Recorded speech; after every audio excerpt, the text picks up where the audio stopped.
So, hello everybody, good afternoon.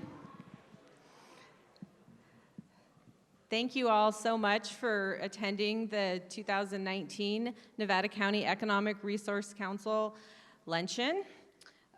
You're in for a great program today. So for those of you who don't know me, my name is Lisa Swarthout. I am the chair-elect for the Nevada County Economic Resource Council and also the mayor for the city of Grass Valley. There. And I'm very pleased to be here today to welcome all of you to our event and really thank everybody for coming. The work of the Economic Resource Council in collaborations with the city, the county, and our private partners does some really great things here. I did want to take the opportunity to thank all of our sponsors today. We've been scrolling on the screen. Without the sponsorship from these people, this event would not be possible. So Owens Estate and Wealth Management, where are you? Oh, thank you very much. Sierra Nevada Memorial Hospital, Sierra College, and I know there's some board members from Sierra College that are here today. Thank you all for coming. Zap Manufacturing, where's Tim Corkins? Tim, thank you so much for your help, not just sponsoring this event, but all the free work that we get from you on a daily basis at the ERC. River Valley Bank, where are you? Thank you guys so much. The Nevada County Association of Realtors, Tri-Counties Bank, thank you so much. You guys have always been great sponsors of this event. We really appreciate it. My good friend Jason Foyer from Cramner Engineering. He used to be sitting at the city table, but I think he got put back a little bit last year. SCO Planning, Surveying, and Engineering, Dale Creighton. So thank you all. I also would like to give a shout out to the Gold Miners Inn for hosting our speaker last night. We really appreciate you helping in the community, and I know that there's Nick and Kathy are here today, and we appreciate that as well. There's a few people that I want to thank that this event would never happen if it wasn't for them. Where's Janet Augustine? Big round of applause for Janet. She is the organization behind what you see here today. And also, thank you to Emily's Catering and Cakes for providing our lunch. At this time, I'd like to introduce Dwayne Strasser, who is the chairman of the Nevada County Economic Resource Council, and he's going to give you some information about what the ERC is working on this year. Thank you.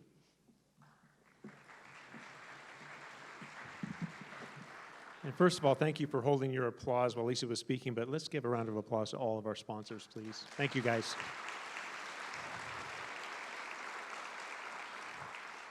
Again, I know she said that, but it wouldn't be happening today without your support. So the first thing is thank all of you for your time. I know it's precious. It's hard for all of you with your work schedules, family schedules, and all of us have things to get back to, so we're going to keep it short. We were going to do a presentation on the ERC. Most of you, though, already know who we are, what we do. So I'm going to just nail the first 6 points that we have our initiatives, and we'll keep it very simple. Your association today with the ERC is why we have somebody at the caliber speaker of Chris, who Lisa will introduce here in a second. If I can put these on. And thanks to our city, too. I'm with City Council in Nevada City, separate from being the chair, and thank our staff and our council members for showing up today. So the 6 things that we really are focused on right now, wrapping this year up and then moving, kind of hitting the ground running for 2020, we have the Sierra Business Council Development Center.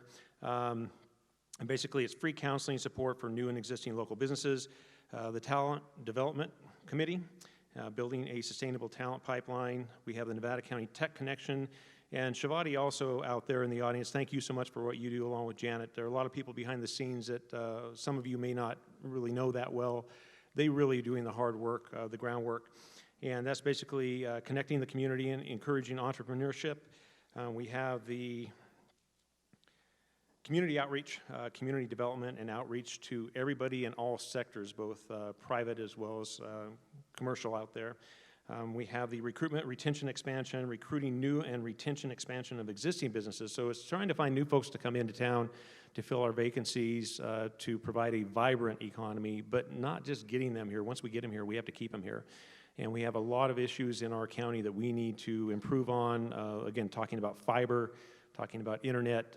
We can't draw some of these businesses here unless we keep up with everybody else. And we have to work on that in a big way and do it in an appropriate way, an efficient way, affordable way. And then we have the enhanced tourism, integrated marketing. And that's basically promoting Nevada County tourism, events, outdoor life, history, art, culture, more. We have cycling, kayaking, you name it, photography, whatever it might be. People come here for those things. Our events, whether it's Cornish Christmas, Victorian Christmas, the bike race, we have so many things out there that are unique to our community. And so many of you know that because you support those events. And you also allow us to make those events happen just like today. So that's enough. I'm going to bring Lisa back up. We'll introduce Chris and go from there. Thank you. You guys are in for an incredible treat today. I first heard Chris Thornberg speak several years ago as the keynote for the California League of Cities annual conference.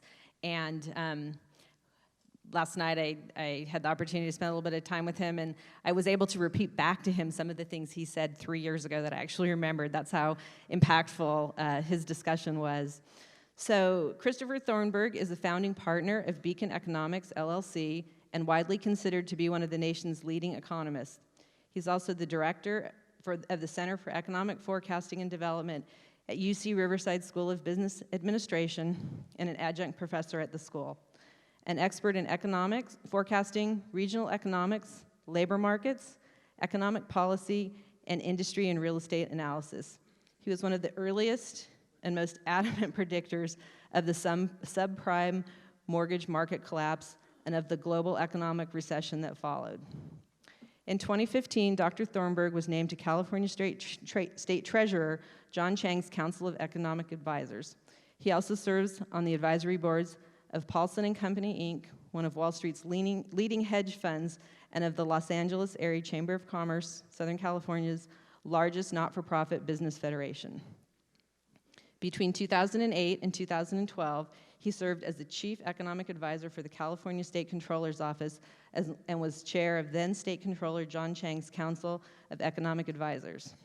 Dr. Thornberg holds a PhD in business economics from the Anderson School at UCLA and a BS degree in business administration from State University of New York at Buffalo.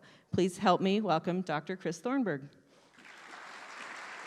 It is great to be here, great to be back. I was actually had the pleasure of being up here a couple of years ago to give a presentation on the economy, and here I am again in your beautiful town.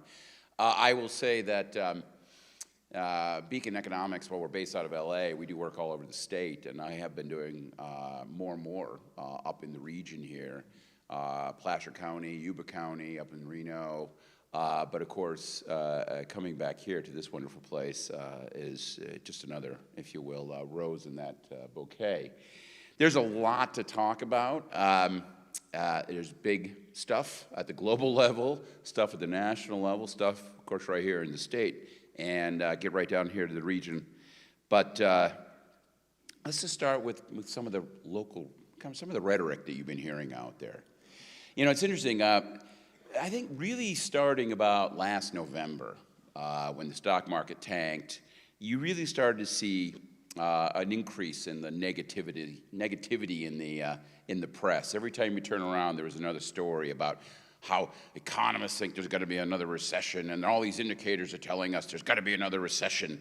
And it's gotten to the point where over the last few months, despite the fact that the stock market really bounced back pretty much completely from that downturn, the press has convinced themselves now there's going to be another recession. And now they're talking about the impact of that recession on the next presidential election or on millennials and all this kind of stuff. And the thing I love the best is when the press starts talking about, well, why are we going to have a recession? Well, you know, if everybody talks about us having a recession, that could cause a recession. That's quite a power. You might want to be careful with that. But of course, in the middle of all this negative talk, this became the longest expansion in U.S. economic history. We're now over 10 years. We're now eclipsing what happened in the 1990s. And what's interesting is as shrill as the rhetoric is about our economy, I will tell you, as a guy who studies the economy, the numbers are actually pretty damn boring. All this sort of decline and decay you keep hearing about, really does not show up in the data. Now, to think a little bit about this and think about the potential for another recession, it's first worth talking just a little bit about what a recession is. You know, one of the things to keep in mind is that growth is the default mode for any economy. I mean, an economy is made up of people, and people, for the most part, are trying to get ahead in life. And those efforts to get ahead in life drives an overall expansion of economic activity. It just does. But every once in a while, in that overall long-run growth trend, we hit these anomalies, these periods of time where the economy is not growing, but rather contracting. Jobs aren't being created, but rather being lost. Unemployment isn't nice and low, but it starts rising dramatically. These recessions are typically driven by some large negative shock to the system. Not typically, always, I should say. Driven by a large negative shock to the system. Something that disrupts, if you will, the natural order of things. A classic case might be, say, in the late 1980s, we saw an enormous run-up in commercial real estate lending and spending, and a big wave of construction, whether it was in condo buildings and various sorts of commercial, all driven in large part by what was happening within the savings and loan industry. That all started unraveling in 1990, and suddenly all these folks who were operating these buildings suddenly went bankrupt, and people lost their jobs. And the construction industry got hit, and the banking industry got hit, and more people lost their jobs. And they turned around and they stopped spending, and that caused other people to lose their jobs. And you get this sort of feedback effect. Now, there's a couple things about recessions. I mean, first of all, the size of the recession is going to depend in large part by how big the imbalance was, the shock to the system that created that negative feedback loop. It also has something to do with public policy and how well the Fed and the government get in front of that and try to break the vicious cycle. At the local level, how bad it's going to be, it depends a lot on how exposed you are to the initial shock to the system. But the one thing to always remember about recessions is they will end. They will heal themselves.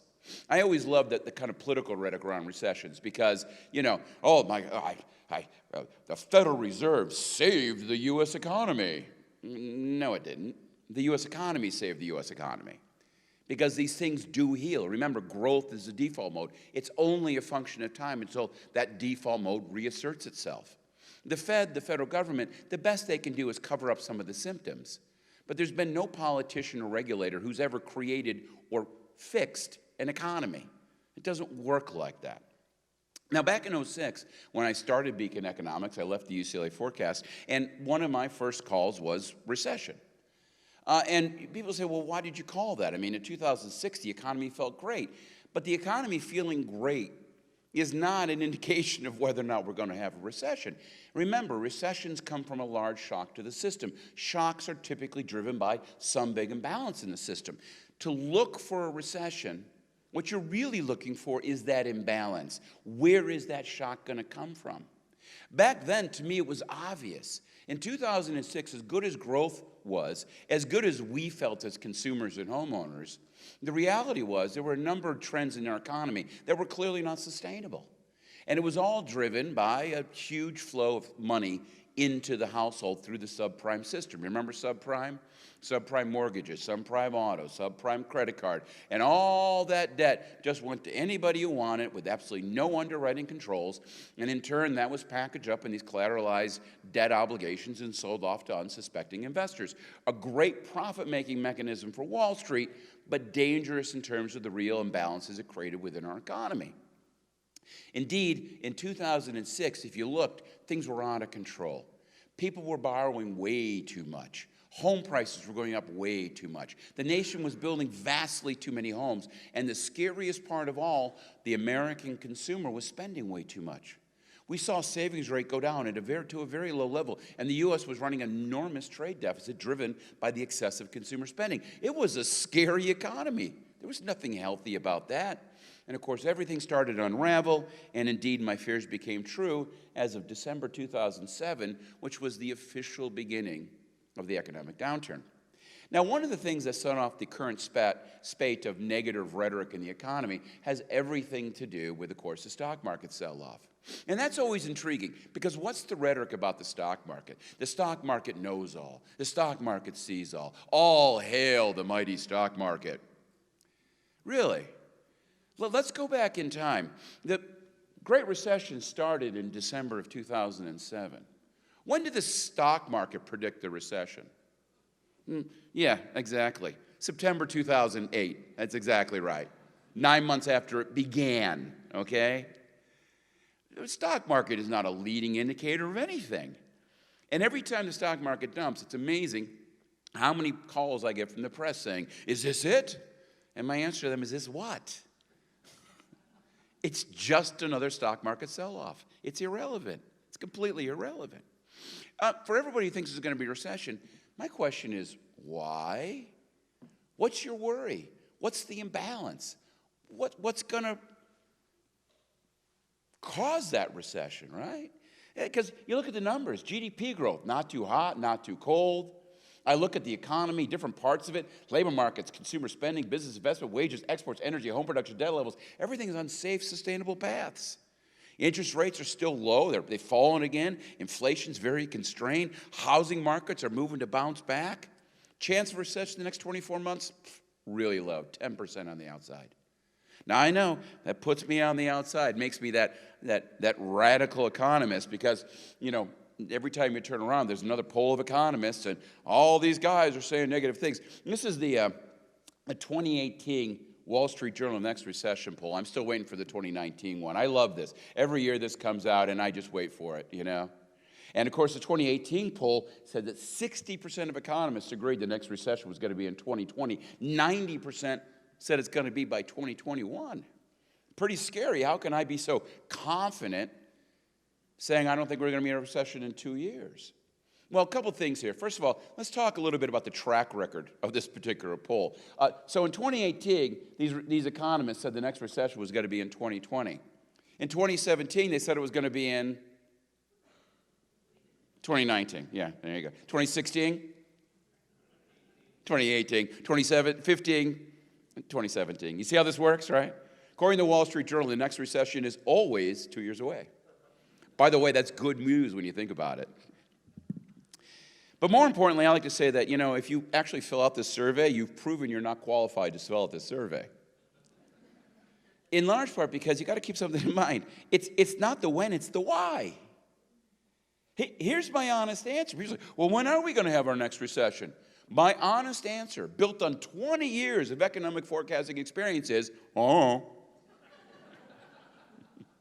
don't know. I can't possibly know. I don't have a why. Well, does that mean this expansion can go on a long time more? Absolutely. Ask Australia. Australia is currently in the 29th year of this particular economic expansion. No shock, no recession. Simple as that. Now, it doesn't mean everything's fine. Look, I'm not Pollyannish. I'm not, saying, hey, okay, everybody's good, go home, you're fine, right? But what do we have? We have labor shortages, housing shortages, market volatility, hints of aggressive financial risk-taking, an overly aggressive Fed, the inverted yield curve. Of course, you got sharp growth of government deficits, and let's not forget the trade war with China. Yeah, I get it, but none of these things cause me to worry about a recession. And I will go through why as I go through these things. I don't think these things rise to the level of recession causing. What worries me is not the short run, but the long run. When I think about the economy today, what I see is no short-run problems, but enormous long-run problems. Problems with pensions, entitlements, Medicare. We have issues with underinvestment in infrastructure, growing wealth inequality. And what scares me the most is we don't seem to be politically capable of actually having these conversations. I look around D.C. today, and I don't see people talking about how do we deal with long-run challenges. What I see is a group of people running around in the hair on fire telling us how terrible everything is right now and how it's their fault. Things aren't terrible right now. Americans have never had it so good. But I tell you what, these long-run problems are going to catch up to us. At some point, it's going to get ugly. And by the way, this is a nonpartisan comment. I should say bipartisan. because I blame both parties for this. Whoever run the last round of political elections, here's what I know. There are fewer centrists in Congress and the Senate today than there were 2 years ago, and fewer 2 years ago than 4 years ago. What we see is a growing radicalization of our political elites in D.C., and that radicalization does not bode well for the long-run health of this economy. So the big picture is very simple. I'm very confident in the short run, and I'm very worried about the long run, which is the complete opposite of what we get fed on a day-to-day basis out of the press and out of our political leaders. So what I'm going to do here, and unfortunately I have vastly too many slides. I'm going to burn through a whole bunch of slides really quick, so buckle up. We will make these slides available to you if you want to go back and peruse through them, but let's just get right into it. GDP. First half of this year, the economy's grown at a whopping 2.55% in real terms. Last year, it was 2.5% in real terms. The year before that, it was 2.8% in real terms. Yes, this is a B-plus economy, just along year after year after year. It's really amazing. Nothing here is particularly spectacular. Consumer spending continues to move forward. We've seen a slowdown in business investment this year after a couple good years. However, government spending has picked up and more or less picked up the balance. The trade balance was a little negative the last couple of years. This year it's been roughly flat. Nothing here. It really is an amazingly stable number. Now, if you want to think about shocks to the system, one of the things you want to think about is consumers. Consumers are 70% of GDP. If the consumer's healthy, they can power us through all sorts of potential problems. If the consumer's unhealthy, they make any problem and make it 5 times worse. Where's the consumer today?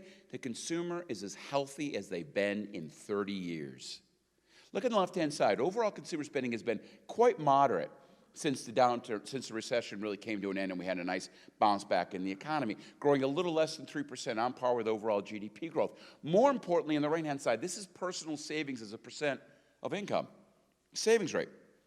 It's back up to 8%. That's where it was back in 1990, 1991. That's spectacular. People are actually saving. As for the debt situation, you can see the enormous run-up in debt relative to incomes prior to the Great Recession. We had that painful deleveraging period through 2012. And since then, consumer debt started growing, but growing only about as fast as overall incomes. The result of that, along with low interest rates, is the fact that the financial obligation ratio, that is to say, what you have to pay for your auto loan, your mortgage loan, so on and so forth, as a percent of your income, is at an all-time low level right now. Again, great numbers. Households look great. What's driving this, of course, is a nice, steady labor market. I love every month, right? The labor number comes in at 230,000, and the press is jumping for joy. It comes in at 130,000, and they're, oh, this is it. This is the end, right? Well, look, the monthly labor number you see, and let me just be clear about this, comes from a small sample based on a large sample, based on a very large sample. It's going to be revised probably 2 to 3 times, and even then, there's a certain amount of statistical error in it. Here's been our employment numbers for the last 5 years, 175,000 plus or minus 50,000. That's it. Month after month after month after month after month. There's no news in these numbers. On the left-hand side, this is year-over-year change. This is a much better indication. And as you can see, since 2012, we've been adding somewhere between about 2.5 million jobs per year. Nice and steady. Even more impressive, right now in the U.S., the unemployment rate's 3.7%. The job openings rate is 4.6%. There are more job openings in the U.S. economy today than there are people looking for work. Now, how many times in the last few years have you heard the jobs, jobs, jobs speech? I'm amazed that this continues to be a center point of development. Jobs, jobs, jobs. We need jobs, jobs, jobs. No, we have more jobs than we know what to do with. It's people to fill those jobs. That's the problem. Well, if the labor markets are so tight, why aren't we seeing pay increases? Guess what? We are seeing pay increases. Again, the monthly number that's so harped on is a bad number.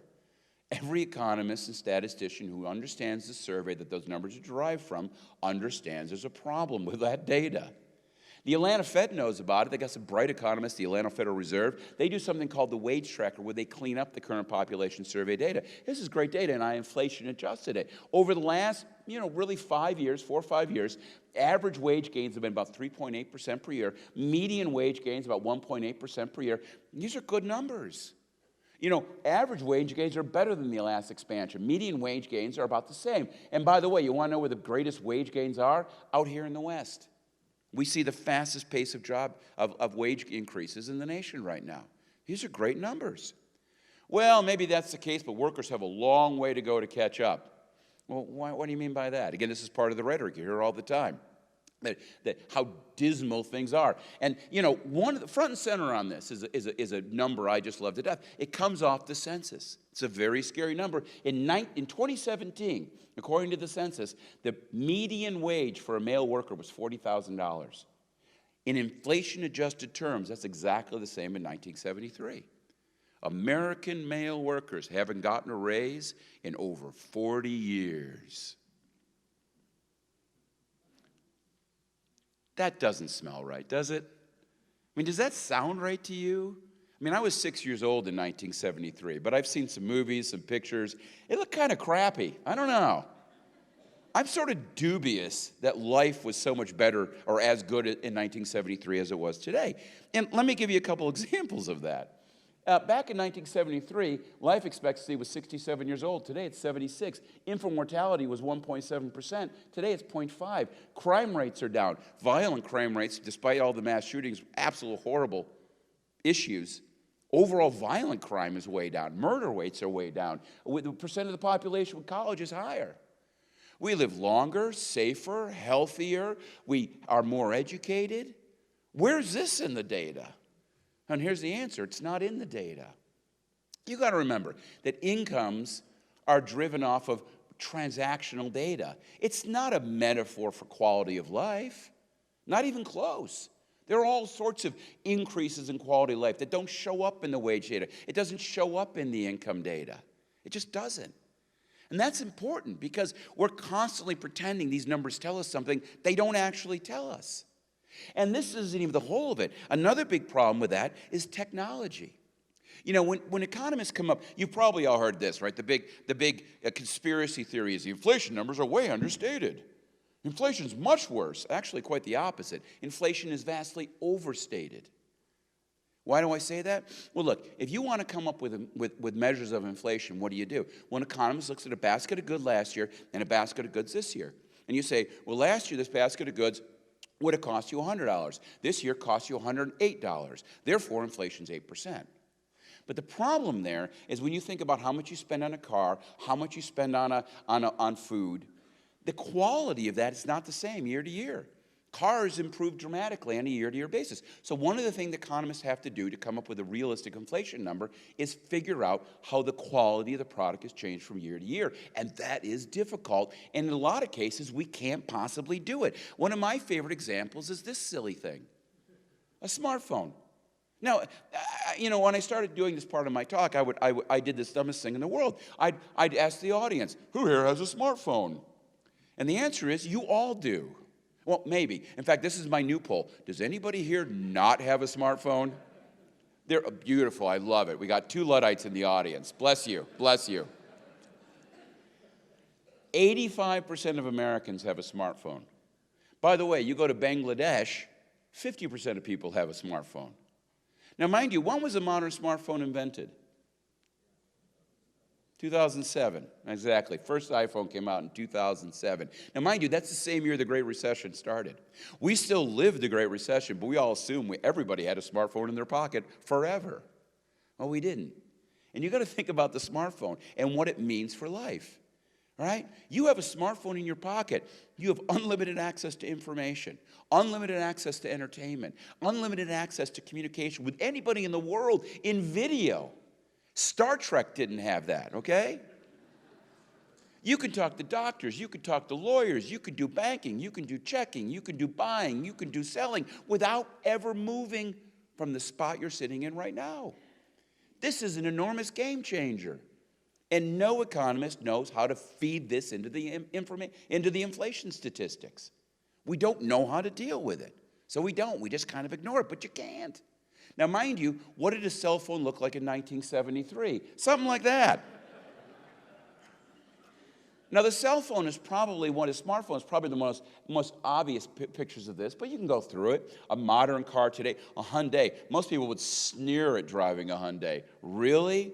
A magnificent creation of electronics and technology and motor technology, right? I can go through the litany of amazing features on a modern car. This is a car in 1973, ugly at any speed, okay? You got a TV today, TV 1973. Online shopping today, online shopping 1973. The beard is back, the jacket is not. Encyclopedia today, encyclopedia 1973. You can go through a litany of things. I asked you, what was anything better in the 1970s? Music was not better in the 1970s. Someone always says that. I challenge any of you to go back and listen to a Casey Kasem Top 40 from 1974 and realize just how awful every single one of the top 10 songs was, okay? Truly hideous music created in the 1970s, right? The only thing better in the 1970s was John Travolta. He was better in the 1970s, okay? Everything else was worse. Well, that's fine, but it's all going into the top 1%. But even there, that's not true. You know, you look at the income inequality numbers that Bernie Sanders likes, and he'll tell you, oh, it's terrible, it's growing year after year. But the number he's looking at is based on gross adjusted income. No. You got to look at taxes paid. You got to look at benefits received, health care from the government, health care from your employer, food stamps, all this other stuff. It turns out, once you actually look at net income, income inequality hasn't budged since 1999. Now, it isn't saying income inequality is too high or too low, but my point is, it's no screaming crisis. And none of these numbers include all the wonderful technological change that the vast majority of Americans have access to. It's not income inequality that should scare you. It's wealth inequality. In 2016, the latest data we have, the top 1% of Americans own 40% of all wealth. The top 0.1% of Americans own 27% of all wealth. And by the way, we don't know how much money they have tucked away in Panama, in Bahamas, in Bermuda, in Moscow. We don't know. And that is scary. And it's getting worse by the day. And the problem here, of course, is numerous. First of all, it means more and more Americans are falling behind and aren't prepared for retirement, can't even handle a basic family emergency. It also screws with democracy. Every political economist will tell you that wealth inequality is one of the surest ways to cause a democracy to fail, because it creates massive political battles between the haves and the have-nots. And boy, take a look what's going on with the politics today and the increasing radicalization. 80% of all political donations come from 1% of Americans, folks. 80%. So who are politicians actually running for? So you start to wonder, wow, this doesn't seem right. Now, we need to fix this, but you're not going to fix this with a $15 an hour minimum wage. It's a wrong tool. Doesn't fix what needs to be fixed. So we're going in the wrong direction. Here's another big problem, a lack of labor force. As strong as labor markets are, as many opportunities out there, the labor force is growing a paltry 1%. 1% is what was happening back during the recession of 1991. And yet that's the best we can muster. Why? Again, it's not the economy, it's demographics. The boomers are retiring, and the boomers are an enormous inflection point in our economy. To be clear, boomers were raised in a family of on average, 14 people. Their parents forgot their name probably twice a week. They were so traumatized by that, all these boomers went out and they had 1.2 kids each, which they excessively overparented, giving us the millennials.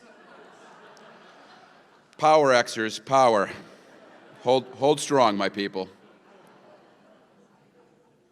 But of course, the real problem here is now, every time a boomer retires, you only have 1.1 millennials coming into the labor force. You can't grow the labor force. It's an enormous problem, and it's getting worse. Over the next 10 years, 22 million more Americans, of which 18 million are going to be 65 plus. Over the next 30 years, we're going to have 60 million more Americans, of which 35 million are going to be 65 plus. Now, this means that the labor shortage is going to become even more acute. It also means that you're about to see an enormous expansion in spending on Medicare and Social Security. Systems that we do not have the funding to deal with. We just don't. And of course, how are we dealing with this? Are we having, adult conversations about how to alter Social Security and Medicare? No, we're cutting taxes, increasing public spending, and blowing out the deficit right now. It's the most insane situation I've ever seen in my entire life. No one in D.C. is even willing to talk about this, when in reality, somewhere between 2030 and 2035, there's going to be hell to pay. And we can't even talk about it. It's a political third rail. You can't talk about it. Oh, that's responsible. And then and to give you some sense of how frustrating it is, a couple of years ago, the CBO, Congressional Budget Office, which does a lot of smart economists do great work, and man, do they have access to data that I would just love to sink my teeth into. And they said, we got to make the economy grow faster. It's how you deal with this. How do you do it? They came up with a cheat sheet. They went through all this literature, created a literature review. They gave some numbers, and this is what they said. Well, you could enact immigration reform to increase the number of workers. Well, we know which way we're going on that one, right? Of course, you could reform the income tax code the way Reagan did or Kennedy did. By the way, what happened in 2017 was not reform. Reform is bringing tax rates down and getting rid of loopholes to make the tax system flatter and fairer. We didn't get rid of any loopholes. We just cut top rates. That's not fixing the tax system. You could increase the Social Security retirement age by 2 years. Again, anybody talking about that? Anyone? No. Of course, the Democrats who are running for president are talking about expanding Social Security benefits. For, by the way, the richest group of retirees in the history of the United States by an enormous amount. By an enormous amount. Why? I don't know. And of course, reduce deficits by $4 trillion over 10 years. Oh, no. We increased deficits by $4 trillion over 10 years.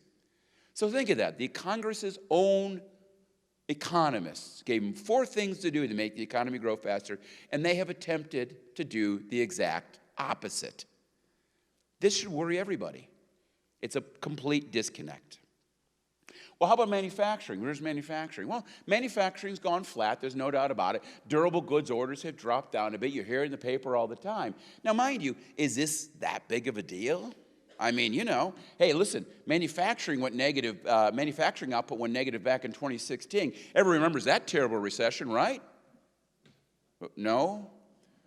Oh, maybe manufacturing growth doesn't mean a recession, huh? Maybe not. But again, the press won't talk about that, right? But it is a little negative. What's causing it to slow down? Not trade. Again, every time we turn over, there's another story about the horrible consequences of the Chinese trade war. Wow, trade war is having an enormous impact. How many times have you read that in the paper in the last 5 years? 5 months, right? 100? 120? Has anybody walked into any store, looked at anything on Amazon and went, wow, I really see a Chinese trade war there? You haven't, have you? In fact, I was laughing. I was watching a news story the other morning, and I don't want to get too off our topic here, but it just gets to the absurdity of everything, right? So this reporter is desperately trying to find a negative consequence of the trade war with China. So what did he do? He's looking around. They finally found a shop, and they're like, oh yeah, the cost of my products have gone up terribly. Now I have to charge 10% for my product, 10% more for my product. And by the way, who was he talking to? A tattoo artist. Apparently tattooing comes from China. I had no idea. So if you're going out to get a tat, you might want to save up a little extra money, okay? You don't even see it at the surface. Overall, exports have been flat for a couple of years. They're not growing, but they're not falling. Imports, flat. What trade war? Now, if you get a little deeper into it, yeah, there's no doubt there's been a disruption in trade with China. Exports have fallen by 19%, even though overall exports of goods have only fallen by 1%. Imports from China have gone down by 12%, even though overall imports are up. So yeah, there's disruption with one country, but it's simply flowing to other parts of the globe. It's not really all that big of a deal. The other thing interesting here, of course, is remember that we've slapped a huge tariff on Chinese products, and yet exports to China are falling faster than imports from China. And that's because of one little thing you have to keep in mind in the trade war with China. It's this. Every year, we export about 0.75% of our economy to China, and they export 4% of their economy to us. Now remember that what this means is they have far more to lose in a trade war than we do. Far more. And they know that. They've always been scared of this. They understand that we actually have a lot of leverage over them. And it's not just us. Look, I mean, I don't approve of a lot of things the Trump administration does. In fact, almost everything this administration does I disapprove of, except for taking on China.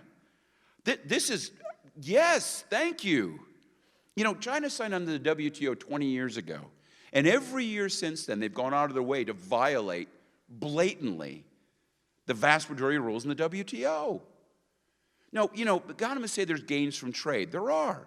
When we trade with China, we both gain. But the way they're cheating is think of the gains from trade as a big pile of chips in the middle of the poker table. What they're doing is they're just scooping all those chips in their direction. No, you got to play fair. Now, maybe 20 years ago when you were a small, very poor economy just developing, maybe it would have been okay. Today, China's the largest economy in the world. It's time to stop playing those games. Time to play fair. So, is there any economy in the world that can stand up to China? Yeah, us. And we should have done it. We should have done it under Obama. We should have done it under Bush. And we didn't. And bless him, he stood up and he did it. And he's given them commissions. So the Chinese have made a very distinct calculation. They said, you know what? We're going to just get past Trump. We're just going to stretch these negotiations out. We don't want if we actually give any concessions to the United States, the rest of the world's going to be right behind them and want the same things. Can't do it. Plus, keep in mind, they got all sorts of other issues going on in their economy right now, along with consolidation of political power. That's trade, profits for product. Let's just allow the flows to continue and try to avoid the worst of it until Trump gets voted out of office. So what have they done? They allowed the yuan to depreciate to over 7 to the dollar. That's 15% lower than it was a couple years ago. They picked up the most of the tariff. And that's why you're not seeing imports from China fall very much. As for exports, we know who's front and center on that, right? Oh, those poor farmers. Every time you turn around, farmers are talking about how tough it is to be a farmer in the United States. Farmers have truly, truly mastered the fine art of whining. They really have. They are experts at it, okay? And I mean this because what's funny about this is, you know what percent of our ag exports go to China? 6%. That's it, 6%. There's an enormous global market for the products. Now, front and center on this are the soy farmers. And the numbers look pretty scary there. The soy crop is $55 billion a year. 15 billion of that was getting shipped to China. That's gone. China says, no more soy. We're not buying your soy. Wow, those guys must be getting crushed. All right, let's take a step back. Overall exports, they actually only fell 6 billion. So the rest of the world bought 9 billion more in soy. Probably the people who couldn't buy from their original suppliers because the Chinese were buying their soy from them. Overall sales of soy only fell $2 billion because there's American buyers as well. So actually, $15 billion in lost exports to China translated into $2 billion in lost revenues. That's it. And oh, by the way, they got a $4 billion bailout for their troubles. I wonder why the farmers still support Trump. Come on. You know what I'm actually worried about is NAFTA. Look, NAFTA, Canada and Mexico are vastly more important to the United States than China is. NAFTA was renegotiated. We have a good agreement. Let's pass it. No. Democrats took over Congress at the wrong time. Now they want their bite at the apple, and it's just wallowing. This is important. You don't want NAFTA to go away. So the next time a reporter asks you about China, we say, shut up about China, and let's talk about NAFTA, because that's what's important to me.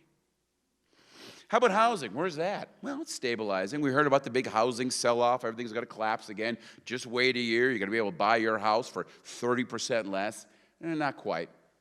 Overall sales did slump. They're back up, running about 4.3 million. New home sales are actually running as good as they have, really, since the Great Recession began. No major problems there. Home price growth slow, but it's starting to equilibrate right now. No problems there. For those who are thinking there's going to be a big meltdown in housing, my question yet again is why? You got to have a reason. Where's the imbalance? What's the big problem? You know, back before the Great Recession, we were building 2.2, 2.3 million homes per year, way more than our nation needed. This time around, it's been 1.2 million. It's left us with one of the tightest housing markets you've ever seen in terms of the share of units for rent and for sale. It's down below 3.5%. It's never been this low. Where's the excess supply?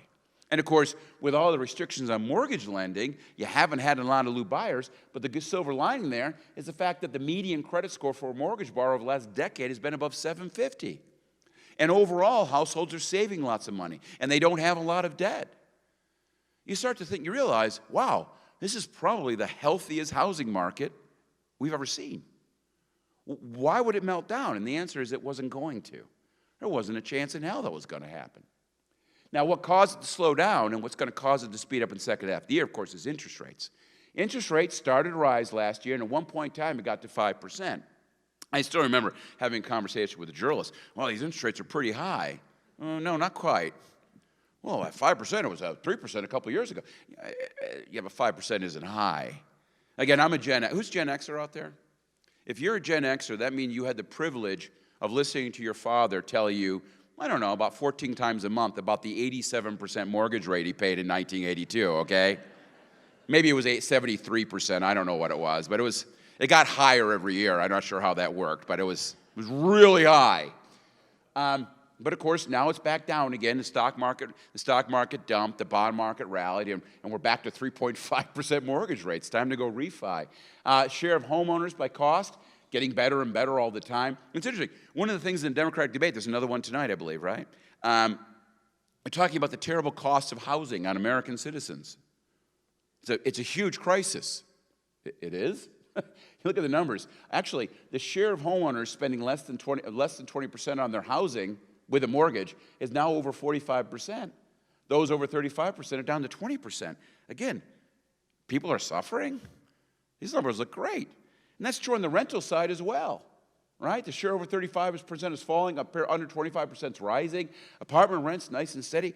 Again, crises that don't exist. Just utter fabrications. Now, of course, what caused interest rates to fall was not the Fed. You know, one of those myths, the stock market knows all and sees all, and of course the Fed controls all. When in reality, the credit we give the Fed in terms of their control over the economy is vastly more than the control they actually have.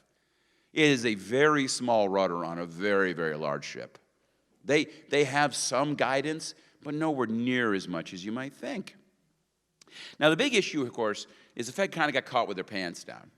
They were raising rates all the way through the end of last year, and then all of a sudden, again, the stock market dumped, the bond market rallied, long-run rates came down, and we got into that inverted yield curve situation. Now, why were they tightening? That's always one of the big questions, and the answer there is I have no idea. Well, inflation's a problem. No, it's not.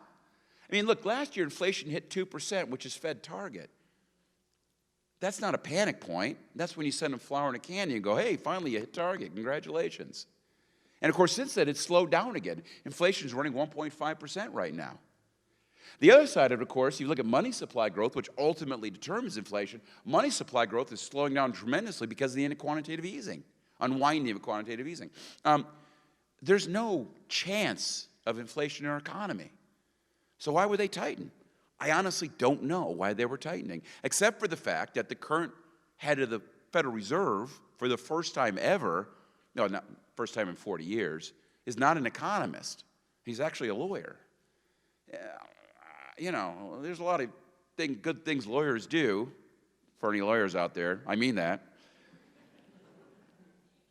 But on the other hand, Federal Reserve is not really your job, You kind of ought to be an economist to do this stuff. I don't know why they're tightening. But what I do know is they tightened too much. And long rates came down, and suddenly you had the inverted yield curve where long-run rates are now lower than short-run rates. Now, this is important. Why? Well, there's a very specific pattern here about inverted yield curves. There was an inverted yield curve in 1989, and we had a recession in 1990.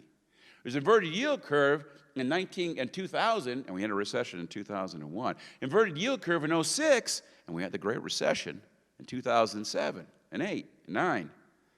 And now we have an inverted yield curve again. Must be a recession. Well, I have some philosophical questions for you, some things I'd like you to ponder on your way home tonight, things that bother me, things I think about when I'm not thinking about economics, right? Here's one of them. Does free will truly exist? I mean, in a Newtonian world, do we really have control over our actions? Or are we really predetermined? I don't know. Is quantum mechanics playing a role in this? It's tough to say. It's tough to say. Here's another one. Why is there a D in fridge but not refrigerator? Why is Gavin Newsom's hair always look so good while Boris Johnson's never does? For you extras out there, what is the airspeed velocity of an unladen swallow? Anybody know the answer to this one? Thank you very much. Man, I did this and talk the other day, and everybody sat there quiet and went, wow, am I really the only geek in the room? That's Monty Python, by the way, in the Holy Grail. Last but not least, if the Fed inverts the yield curve and the economy is otherwise fine, will it cause a recession? And the answer here is no. Look, the Great Recession occurred because the U.S. economy was overspending, overbuilding, and overborrowing. In 2006, we had an inverted yield curve because the Federal Reserve was desperately trying to stop us from overbuilding and overborrowing and overspending. What you saw in an inverted yield curve was the Fed responding to the forces that ultimately created the recession. And by the way, the Fed failed. We had the recession. It didn't matter what they did. So this time around, they tightened too much. We have an inverted yield curve, but the economy's fine. There's not going to be a recession.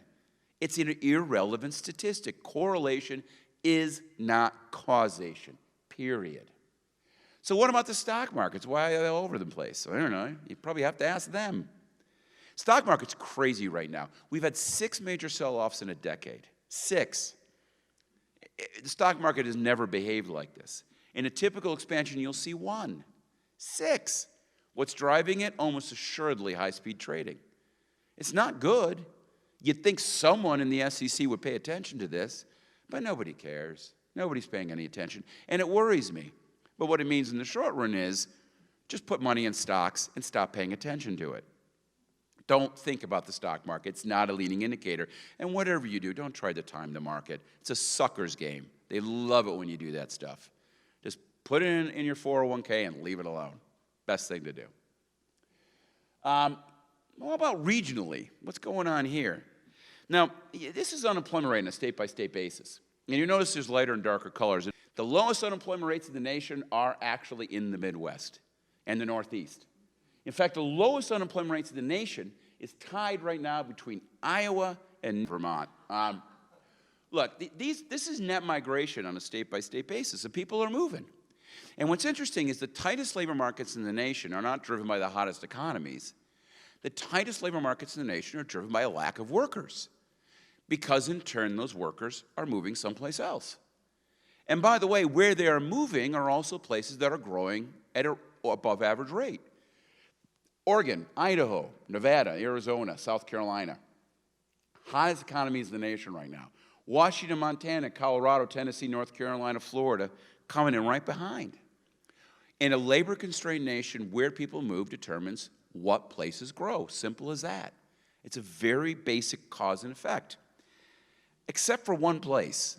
Way out there, you see that pink on the west coast there, that kind of strange angular shape with a very handsome governor with a beautiful coif?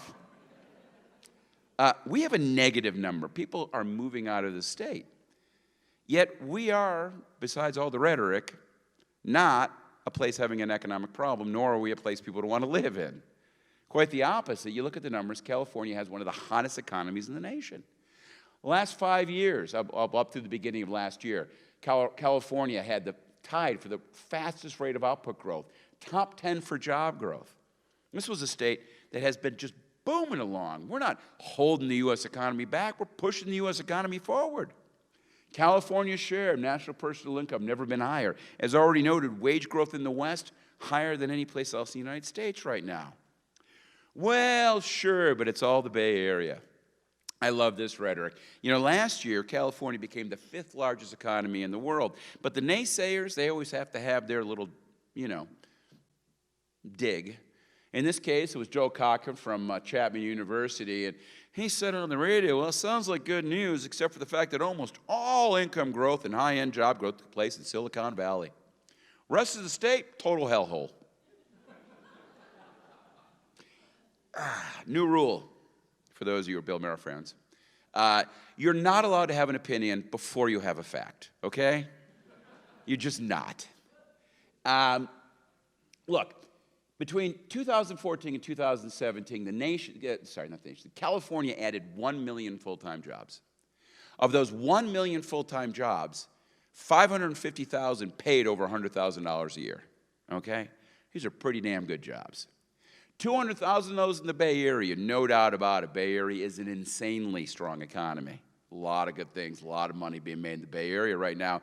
However, 200,000 of those jobs also were in Southern California, Orange County, LA, San Diego. And the other 150,000 of the jobs were every place else, including, dare I say, maybe even a few jobs right here in Nevada County. So no, it isn't just the Bay Area. That's a complete myth. Well, we also know, of course, that all the growth in the state's been along the coast. The inland areas have fallen way behind. Absolutely, we know all about that, right? And it is true, you look on the left-hand side, this is an index of payroll job growth since 2009. I line up a bunch of different economies. Number 1, number 2 on the list, San Jose and San Francisco. Man, they are strong economies. Number 3 is the Inland Empire. Riverside, San Bernardino. Oops, my model has a problem here. The 3rd fastest growing economy in the state is not coastal. In fact, it is the definition of inland, okay? So stop. Stop with this nonsense. In fact, even from a longer run standpoint, let's play a little matching game. On the left-hand side, what I've done here is I've divided the state into 5 regions: coastal Southern California, Central Coast, Bay Area, inland Northern California, inland Southern California. Inland Southern California, by the way, goes up to Fresno. Everything north of Fresno to basically Nevada is what I call Northern Central Valley. So here are 5 growth rates: 32%, 34, 40, 52, 81. And what you have to do here is match. Remember those? Like a letter and number. So pick the Bay Area, C. What is the Bay Area on the right-hand side here? What do you think? 4? Anybody else? Well, I heard a lot of numbers here. Well, I'm going to make it simple. These are lined up perfectly, okay? In fact, the slowest growing part of the state is the coastal area in the southern part of the state, my fair home of LA, including Orange County and San Diego. And the most rapidly growing is inland Southern California, followed, of course, by inland Northern California. That's not the story. It's just not. And if you get a little bit more into the whole idea about inland, we talked a little bit when I was talking to folks here about the idea of urban versus suburban versus rural. And there's no doubt since the recession ended and we bounced forward, the rural areas have been a little bit behind and the urban areas have been growing a little bit faster. But the suburban areas, the kind of in-between, have been growing the fastest of all. And as for wages, highest wage growth in the urban area, but believe it or not, wage growth in the rural areas has been better than wage growth in the suburban areas. And even when you get into the job numbers, I was really going to come in here and make a big deal out of this. It turns out growth by sector looks kind of the same over the last couple of years. Now, mind you, there's less high-end jobs, say, in the more rural areas than there are in the urban areas, and so the same growth rate means you're kind of never catching up in some of those high-end sectors. But you see steady growth rates and steady income growth rates in many parts of the state right now. It's not the story you're told. And when you think a little bit more regionally, what's happening here, it's easy to think about Nevada in a vacuum, but you're not. You're part of an incredibly dynamic growing area. I think one of the most exciting growth areas in the nation right now is what I have termed the Route 80 corridor, which of course is bracketed at 2 ends by 2 incredibly rapidly growing economies. At one end is the Bay Area, San Francisco and San Jose, booming forward. But the other end's Reno. Now, Reno, of course, 10 years ago was a joke. Now, you can't build enough housing in Reno because of all the things happening. And you're right in the center of this. You're right in the center of it. You're a little bit off the 80. You need a better highway getting down there. But beyond that, you're right in the middle of it. And you start looking at growth in some of the region, what's going on here. On the left-hand side, you can see some of the breakdowns. Stockton has been, since 2011, has been the fastest growing area, 31%. Sacramento's added 28%. But Yuma MSA, which is Sutter and Yuba County, 25%. By the way, that's all Sutter for the most part. And you want to get into the counties on the right-hand side here. You'll see, of course, by far and away, the economic rock star, the 5 counties right around you, is Placer. Placer has grown an insane amount since 1998. Nevada, not so much. You're down there at one of the lower numbers there, middle of the pack, kind of tied with Butte County, but you're a little ahead of Yuba County, as the case may be. So, you know, it's different kinds of things. But it doesn't mean the economy's suffering because you haven't been growing as fast. Remember that this is a very labor-constrained world. You look at unemployment rates in Stockton, Sacramento, California overall, the numbers are incredibly low, lower than they've ever been. Here in Nevada, unemployment rate is lower than it's ever been. The unemployment rate right now is running about just a speck over 3%. You have an incredibly tight labor market up here right now. Now, if you look at the job numbers, you're not seeing excessive growth, though. In fact, overall, private jobs in Nevada County, this is based on the QCW data, you're only running right now something on the order of about 27,000 jobs, which is just a hair above where you were in 2006. There's a big hit in the downturn, but all those jobs have come back. But now you start to see things flattening out, and the number over the course of the last year wasn't all that good. What's been growing? Admin support growing quite a bit. Construction's been booming forward. Other services booming forward. Weaker numbers in other categories. But overall, 5 years, about 11% growth, a little bit behind most of the places. A little deeper dive, what have been some of your big sectors here? Well, a lot of it is just servicing the local population.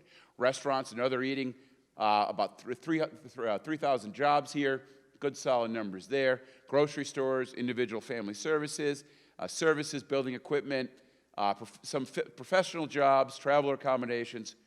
But overall, of course, what do you call this, is really very much a community that has lots of good community jobs, but doesn't have a lot of what we call external jobs, jobs that service the rest of the world, export items as the case may be. So it's a healthy economy, but it's an economy that seems, if you will, still a little bit disconnected from some of the growth rate occurring a little bit south of you. Now, I think there's enormous opportunities there, but what's going to hold you back, I'm going to come to in just a couple slides. Wages continue to rise. In fact, don't think that this is a low-wage community. Yes, I understand payroll wages here are $45,000 compared to close to $70,000 for the state overall. But you see, that's a false number. One of the greatest determinants of somebody's income level is their education. So if you really want to talk about income numbers, you've got to look at their education. This is the 2017 American Community Survey numbers. And if you have less than a high school degree, Nevada County, you earn $27,000. California overall, you only earn $23,000. So actually better off up here. And by the way, you spend a lot less of your income on housing here than you would, say, if you were down in Sacramento or, God forbid, over in Alameda or Contra Costa. High school graduate, 25 versus 30. Some college, 35 versus 38. So oddly enough, the biggest income gaps are for those who are most educated here in the community. And that gets, of course, to some of the higher-end sectors, such as information technology, that aren't in heavy quantity in the local economy. But nevertheless, the numbers are pretty good. Household income, believe it or not, is getting close to $65,000. That's actually much closer to the state than the overall wage numbers in. And this has to do with the fact that some of your higher income households have people who actually don't work here in Nevada County, but they drive south, maybe to Placer County or even Sacramento County for work on a day-to-day basis. And so these numbers, yet again, are quite good and growing more rapidly than the state as well. So again, you continue to see signs of prosperity here, no doubt about it. Taxable sales have been growing, just getting back to 06, but of course, not too rapidly. As you know, there's an issue with retail, largely driven by things like Amazon, and it has slowed things down, but things are growing at a slow basis. But interestingly enough, one of the most exciting numbers is non-residential permits. 2018 was a huge year for new permits, and of course, 2019 is lining up to be even better. So you suddenly see lots of investment, people moving in here and putting money into the local community. So lots of good data. Maybe you're not growing quite as fast, but if you get worried about the overall growth rate, you put that to one side and think about other statistics, a lot of great numbers here. Things are going well. But one of the bigger issues you're facing out there, of course, is a slowdown in the state's economy. As good as California has been, things have slowed. GDP growth is now growing as fast as the U.S. Job growth is now basically on par with the rest of the United States. There is a slowdown happening in the state of California. If you ask yourself why, well, again, it's labor shortages. The unemployment rate is not just the lowest here, it's the lowest in the state it's ever been. And in fact, every one of these economies on the right-hand side has the lowest unemployment rate ever. To give you some sense of things, we are running out of workers. It's as simple as that. And you would think with all these job opportunities, with wages going up faster here than any place in the United States, if you think about the basic idea that, you know, hey, I'm from Western New York. I'm not moving back to Western New York, okay? California is one of the most sublime places on the planet to live. You start putting this in place, and you say, why aren't people moving here? Why are they moving away? Well, it may have something to do with this, cost of housing. The numbers are appalling. $500,000 median price house in California. San Jose, 1.4. San Francisco, $1 million. Anaheim, $830. Anaheim's now more, Orange County is now more expensive than Honolulu. As much as I like Orange County, I like Honolulu more. So again, you can see the numbers. It's crazy. So let Bill explain. It's a supply of housing. Simple as that. We did some numbers. If you want 2% job growth in the state, you need 200 and 250,000 permits per year. We're building, something on the order of about 120,000 a year. Half. And of course, this doesn't, bring into account that we have been underbuilding for decades. We're easy behind 2 million units on top of the shortage of 100,000 a year. That's when Gavin Newsom comes out and he says, I want 3.5 million housing units in a decade. I go, actually about right. He gets it. You need more housing. And you can see it in the data. Housing units per capita, one of the lowest, highest in the nation. Lowest in the nation. Percent of adults living with parents, again, one of the highest in the nation, right? And you go through all the, I know everybody's laughing out there, right? You know, it's not just your kid doesn't want to move out. In other parts of the United States, that's the issue. Here, they can't move out. And you get through it and you start to realize, wow, we have a real problem. Now, what does the state call it? They call it an affordable housing crisis. I beg to differ. This is not an affordable housing crisis. It's a housing supply crisis. Now, I know how price of housing is going up, but an affordability problem means this. There's lots of empty units out there. People just can't afford to move in. There are no empty units out there. Incredibly low vacancy rates. Multiple generations living together. This is a supply problem that's having an impact on affordability. And I always like the terminology, $800,000 for a house. No one could afford that. Yeah, someone can, because they just bought it for $800,000. Remember, these are market transactions we're looking at. Now, that's important because, we just passed rent control. Well, that's to help affordability. Yeah, except for the problem with that is it hurts supply, which hurts affordability. You're chasing your own tail. If you really want to fix this, you got to fix supply because that helps affordability. And unfortunately, supply is going the wrong direction. Permits are heading down, not up. Now, a lot of this has to do with the fact that we have a problem in our state with fixed costs. The way to think about this is to think about, for example, I've had this conversation with multiple people, multiple places, even last night when I was coming into town. Someone said, hey, we have lots of permitted housing units, and no one's building them. Builders aren't building. They have the land. They just won't build. But you got to understand, it's not a function of they won't build. It's the price point they need to be able to build is incredibly high, in large part because of all the fixed costs you have to bear. Whether it's permitting costs and fees, whether it's the soft cost of fighting for years through numerous court challenges, and having to sit for hours in planning meetings while every NIMBY lines up to scream at you about how you're destroying their neighborhood. When you have a lot of fixed costs, you can't pencil out low-end units the way they can in Texas. So what you end up with is a circumstance until prices get to a certain level, I don't care the land's sitting there, it doesn't make it worth it for me to build. The way to fix that, of course, is to figure out how to lower fixed costs. Now, the year started out, but when you have a high-end unit bias, What that means is you have an excessively responsive market. That is to say, when things slow down, it slows down way more here in California. Hopefully, when things pick up again second half of the year, that permit problem will turn around, but we still have a long way to go. Now, I was excited. Gavin Newsom came in with big promises, lots of housing units. He got a YIMBY senator to head the California Housing Committee, a guy out of Sonoma. He was threatening to cut off funding from cities that don't approve enough housing. Senate Bill 50, density around transit zones, probably the most logical, obvious law ever to pass. None of it happened. Gavin backed off. The YIMBY senator flopped completely. SB 50 got held up yet again. In fact, the only thing that happened is we did pass our rent control. Wow.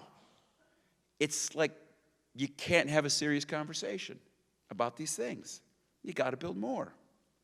Now, the big issue, of course, when you get right down to it is this. The thing that really is the problem is one of incentives. You know, here in California, because of Prop 13 and our tax system, you ask any city manager, any city mayor, you say, well, you know, tell me about your expenses and your revenues. And they will tell you this, 80% of my revenues come from my businesses. 80% of my expenses come from my residents. Ergo, I want business and I don't want residents. In other words, I want more jobs and fewer people. Now, you might have noticed there's a problem in that statement because you need people to have workers. But unfortunately, that fight at the local level doesn't ever kind of get to that. It's a classic case of what we call a prisoner's dilemma. So if you really want to fix the problem, let's start at the city level. Let's make it financially valuable for cities to want housing. And the best place to do that, of course, would be something like, I don't know, Prop 13. Get rid of it. Make property taxes a center point of local finance. Now, I know for all of you who are paying nothing on your house, you're like, are you kidding me? My head's going to explode. Bear with me. The answer here isn't just to get rid of Prop 13. You have to rebalance the tax system. You have to bring down income taxes. You have to bring down other forms of taxes to rebalance things. You can do it. And you can create a situation by where we build lots of housing, because it can be done. Just look at Texas. Smaller population base, way more housing, way more affordability. You can do it. There's nothing in our system that says we can't build enough housing. We have created this mess, and we have to fix it. Now, here in Nevada County, the graph on the left-hand side is kind of all I need to show you. Population growth here is almost zero. There's 99,000 people in the county, which is roughly exactly the same as it was in 2008. The numbers just aren't going up. And even worse, civilian labor force, the people who will fill those jobs if they would come here. That's lower today than it was in 2008. Because you have the same population, but the population's a little older, they're not in the workforce as much. And remember, about 24% of the people who live here with jobs leave the county on a daily basis for work. So the problem up here is housing. That's it, housing. You got to build it. It's as simple as that. It's not happening. 2018, less than 600 units in the entire county. Not going to cut it. This year is actually going to be a little bit below that. And of course, permitting it and actually building it, two different things. So there needs to be more housing. 30 permits in 2019 for Grass Valley, not going to cut it. 35 in Truckee, not going to cut it. It's not the Truckee way. I learned that a little while ago. So the housing stock, you got to get it up, and that is the key, obviously, to ongoing prosperity in the region. Now, I realize that's politically controversial, but it's also economically obvious. So it's a choice you have to make. And I will say this, for those of you who don't want housing, you don't want the traffic, that's fine. I respect opinions. I really do. I have no problem with someone saying, I don't want it. I don't care. I'm going to vote against it.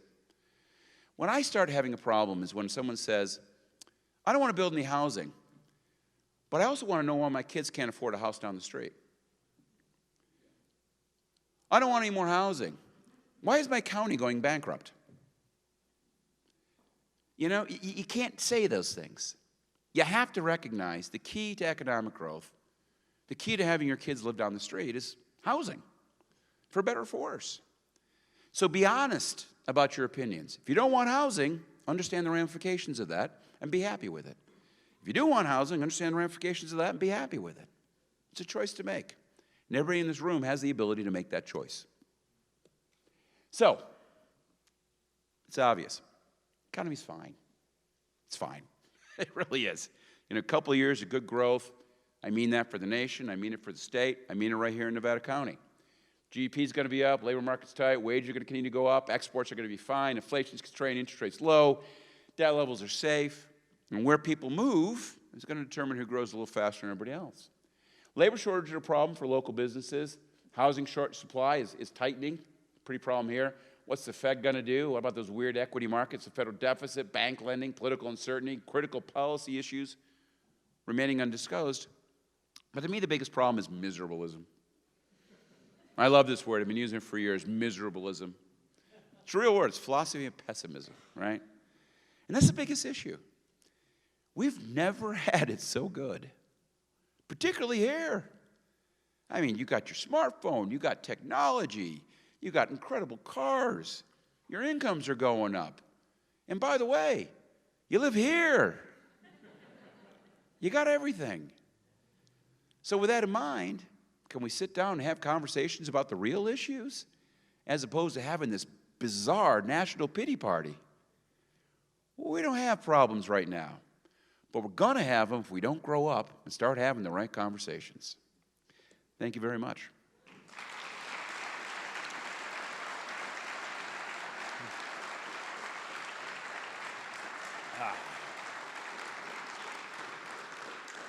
So I fear I may have talked a little long, but do we have time for Q&A, or do you want me to get off of here and let people get on with their day?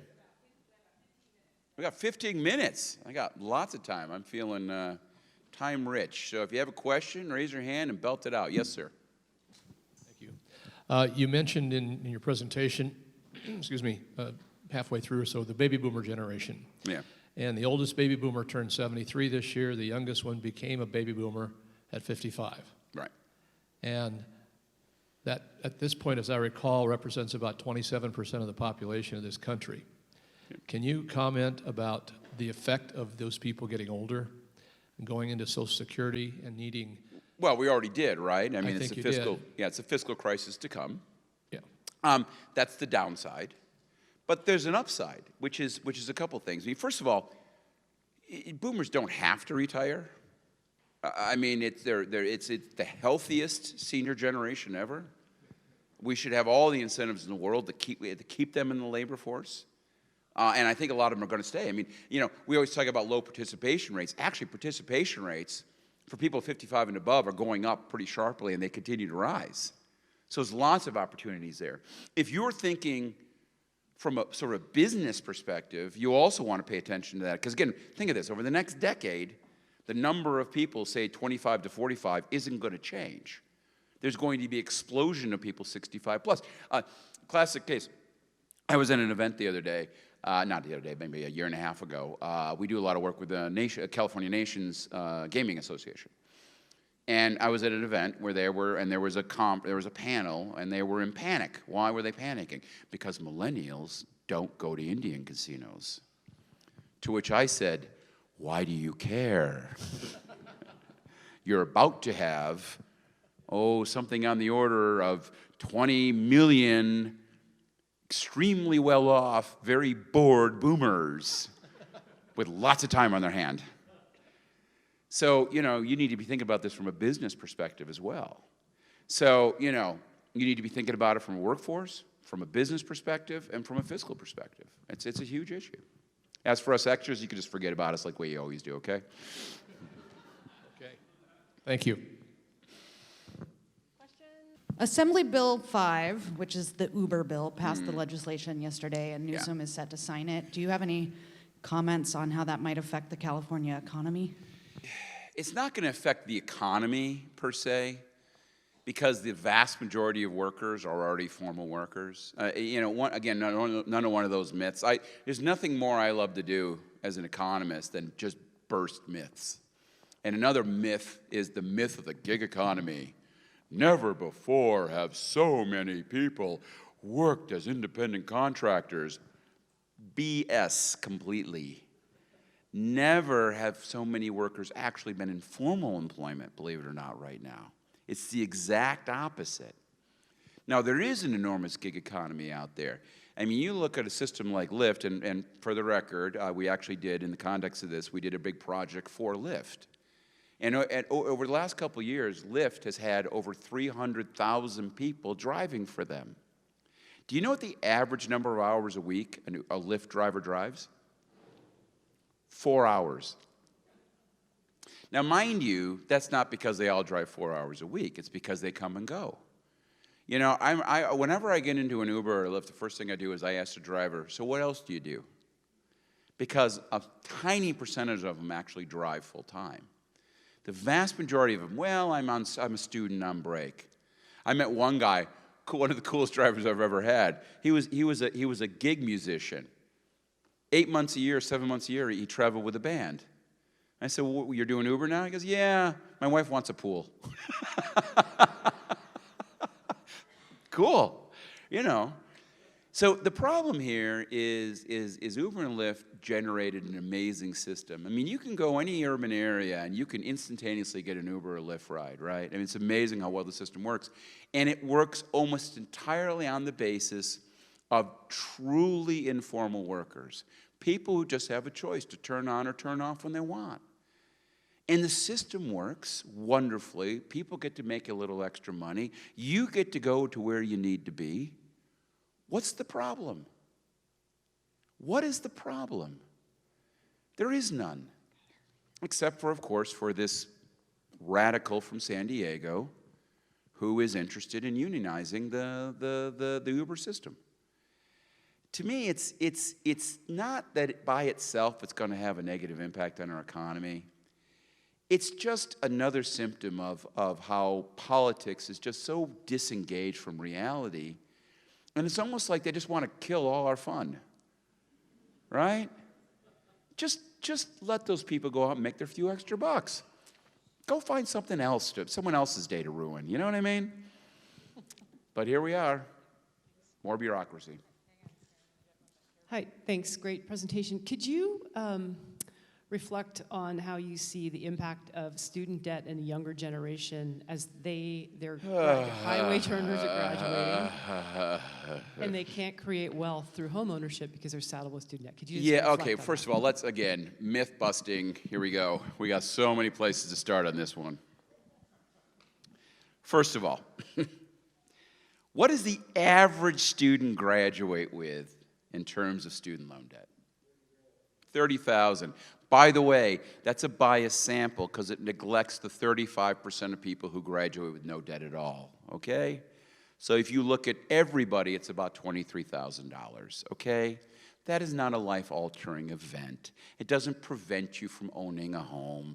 $23,000 isn't even the cost of one of those entry-level Kias that I'm so hot on, as I was showing you on the board a little while ago. I'm so exhausted by this rhetoric of this enormous weight over people's neck by student loan debt. The other thing is what? You know, Liz Warren and Bernie Sanders want to wipe out all student loan debt. Really? Really? Because they're progressives. Okay, well, who actually has the most student loan debt? What kind of people have $150,000 or $180,000 in debt? Anybody want to guess? Doctors and lawyers. So Bernie and Liz, you want to go out and cut off the student loan debt for all these doctors and lawyers who are probably making $150,000 to $400,000 a year? That's not progressive. That's ridiculous. But that's what they're trying to do. Now, I know delinquency rates are high, but delinquency rates are calculated not on a per value basis. Delinquency rates for student loans look as high as they do, largely because they do it on a per borrower basis. And yes, 10% of borrowers are currently delinquent on their student loan debt. However, the vast majority of delinquencies in student loan debt are for people who have student loans less than $20,000 a year. And by the way, a lot of those people did 2 years at some for-profit college and they didn't even get a degree. Yeah, that's a problem. We need to talk about these folks. We need to have a conversation about how to help these people get ahead, not the doctors and the lawyers. If you borrow $200,000 to get a PhD in electrical engineering from Stanford, if you borrow $200,000 to get an MD degree from Harvard, you're fine. It's a great investment. There is nothing inherently wrong with student loan debt. The problem we have is underwriting. I'm amazed how we handle the student loan conversation. Okay, do we have a banker in the room? Is anybody here in the banking industry? No? All up front. Where are you? Over here? Okay. All right. Guys, I walk into your thing and I go, you know, I'm thinking about building a small office building here in town. And you just looked at me and said, you know what, Chris? Here's $10 million. Chase your dreams, baby. Chase your dreams. They going to do that? No. What do you want to build? Where do you want to build it? Who's going to rent it? How much you're going to rent it for? Are you going to pay me back? They're going to be all over me to make sure that the money they lent me is getting paid back to me. That's exactly the conversation we should be having with students. You don't let an 18-year-old just fill out a form and get $40,000. You sit down with them and go, what are you doing with this money? How are you spending it? Are you going to pay me back? This is an underwriting conversation. And you know, I tell you, this is the kind of stuff that makes my head want to explode. I'm listening to NPR the other night. I like NPR. Actually, for the most part, is probably one of the best places to get your news from. But they go off the rails sometime. Oh, and they had a thing on student loan debt. And they kept talking about how a degree used to be a ticket to your future. A degree was a ticket to the future. Now it's no longer that. And they had all these people calling in. I have $60,000 in debt, and I can't pay it back. I have $40,000. Oh, these people got a degree, and they can't pay. And not once did they ask the person, what did you get a degree in?